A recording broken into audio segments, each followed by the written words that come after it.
Hello guys, welcome to my channel that is Sony Study World. My name is Pragya Soni and today we are going to start a lecture on the topic of vegetative propagation. But before that I would like you to subscribe my channel, press the bell icon so that you can never miss any kind of update, like, comment and share. So let's start our topic, that is vegetative propagation. Formation of new plants from vegetative units or propagules such as bud, tubers, rhizomes, etc. This means it is a process in which new plants are arising from the vegetative units of plant. This method produces a large number of population of clone in shortest time, means in a short period of time a large number of clones or identical bodies can be produced. It preserves purity, resistance and good quality of race variety indefinitely. So now we will discuss about type of vegetative propagation. Basically there are two types of vegetative propagation. The first one is the natural one and the second one is artificial. Natural का मतलब होता है जो process खुद हो रहा है, while artificial means जो हम इंड्यूस करवा रहे हैं डिज़ायरेबल चेंज लाने के लिए. So first vegetative propagation, that is natural method of vegetative propagation.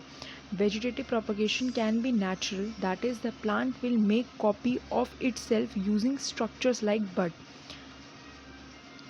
तो natural method of vegetative propagation में क्या होता है, प्लांट खुद की आइडेंटिकल कॉपीज़ बनाता है by using structures like buds. अब इसके केस में vegetative propagation by artificial method means gardeners can make new plants in a way that the plant is unable to do naturally. So artificial method में क्या होता है, gardener एक ऐसा method induce करवाता है या इंट्रोड्यूस करवाता है प्लांट्स में जिसकी वजह से जो वो नेचुरली नहीं कर पा रहे थे वो आर्टिफिशियली प्रोड्यूस करते हैं. For example taking cutting. So this is the flow chart that giving us the idea about vegetative propagation, how they are classified. So vegetative propagation was initially classified into natural vegetative propagation and artificial vegetative propagation.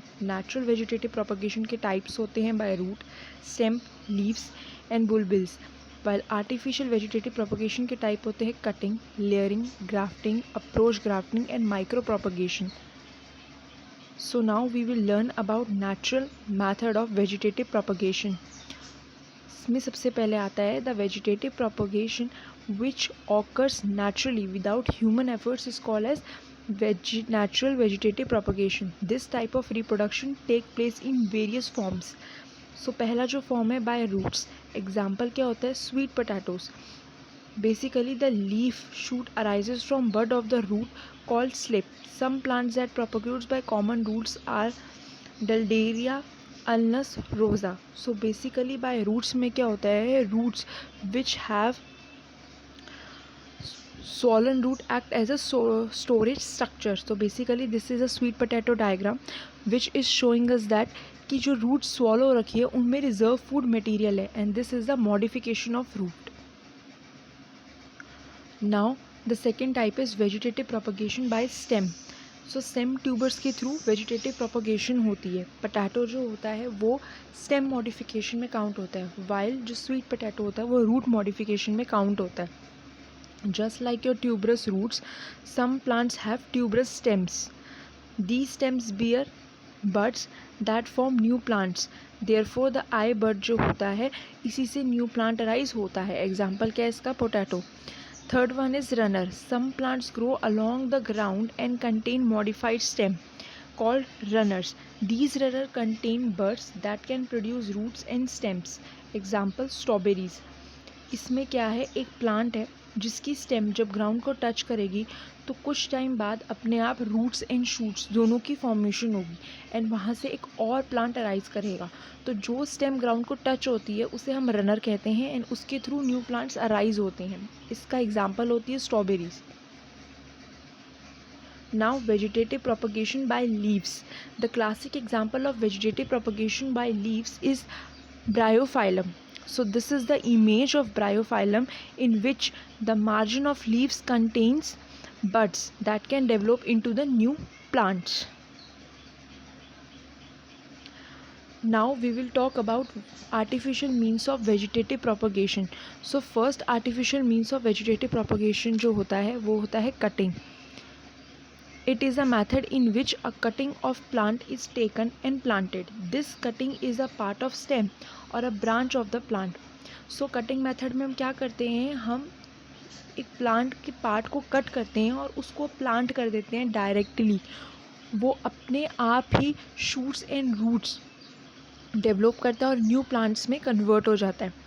Example लेते हैं हम रोज़ का.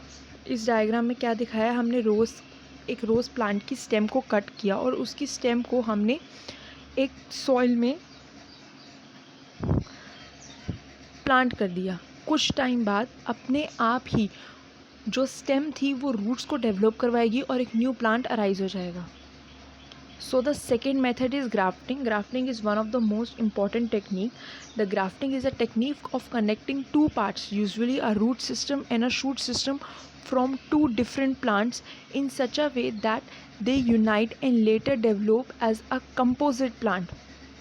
So इसमें shoot एक दूसरे plant की use होती है एंड रूट एक अलग प्लांट से ली जाती है. उन दोनों को रैप अप करके जॉइंट किया जाता है in order to form a new plant और कंपोजिट प्लांट. बेसिकली ग्राफ्टिंग हम उस प्रोसेस में यूज़ करते हैं जहाँ पे हमें डिज़ायरेबल कैरेक्टर्स चाहिए होते हैं.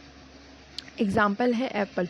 फॉर एग्ज़ाम्पल एक एप्पल का ट्री है जिससे बहुत मीठे एप्पल प्रोड्यूस होते हैं और एक दूसरे एप्पल का ट्री है जिसका साइज़ बहुत लार्जर रहता है और वो रेड इन कलर रहता है बट उसके पास मिठास नहीं है. In order to get an apple जो कि स्वीट भी हो एज वेल एज उसका साइज़ भी अच्छा हो और वो रेड कलर का हो, हम एक एप्पल के ट्री से उसकी स्टेम पार्ट को लेंगे विद द रूट्स एंड दूसरे एप्पल की ट्री से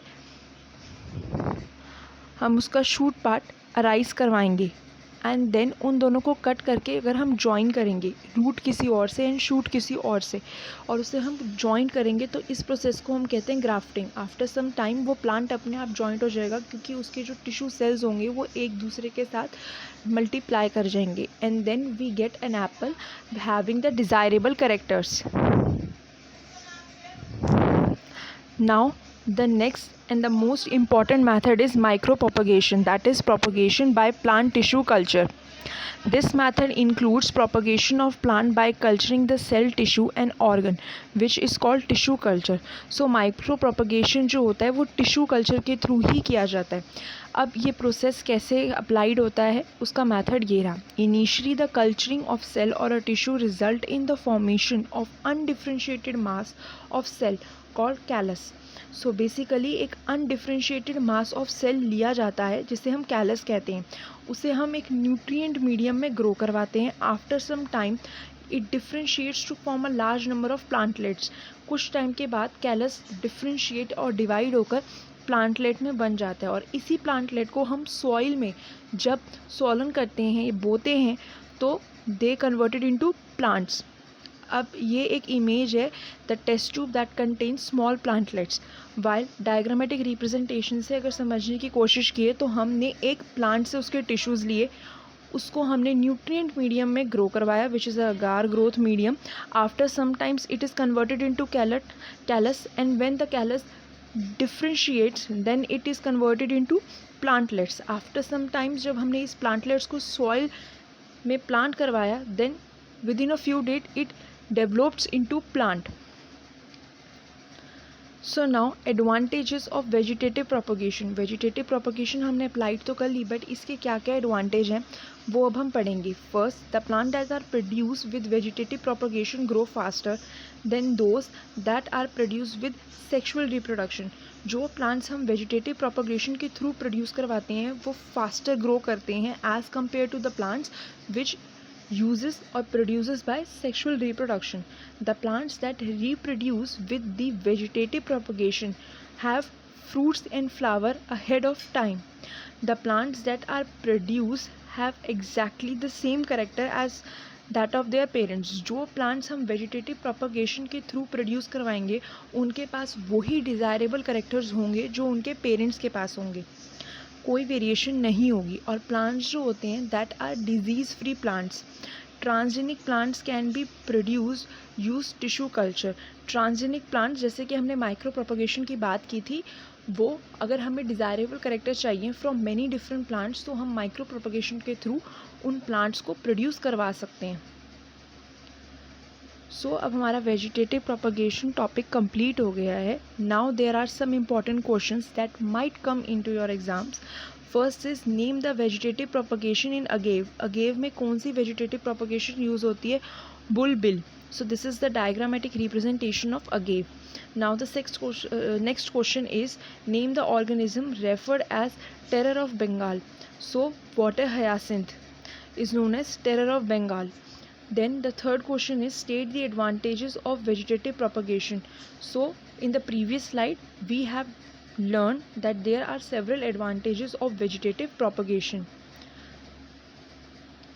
So now our topic is completed. Thanks for watching this video. I hope you like it. Please subscribe, like, share and comment.